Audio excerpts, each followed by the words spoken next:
அப்படி பார்த்தா பொது சொத்துக்கள் சேதமாக்கப்பட்டது. பதில் சொல்ல மாட்டார்ல சார். அது பூரா வந்தது பூரா ராஜ்மோகன் மட்டும் தற்குறியோ இல்லைன்னா விளக்கண்ணியோ கிடையாது.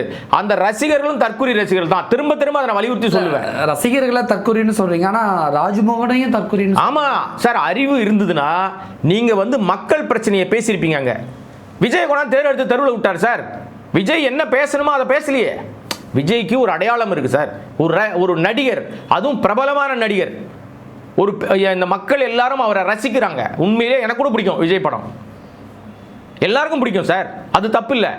ஆனால் அந்த வேடிக்கை பார்க்குற வர கூட்டம் இருக்குல்ல, இதெல்லாம் ஓட்டா மாறுமான மாறாது. இந்த மக்கள்கிட்ட நீங்கள் என்ன சொல்லணும்?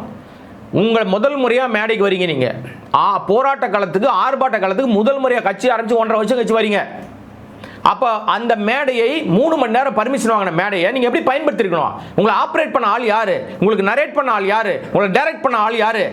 எல்லாரும் யாரை கை காட்டுறாங்க? இதுக்கு முன்னாடி பேசுகிற கோப்பா சேவா ராஜ்மோகன் தான் கை காட்டுறாங்க.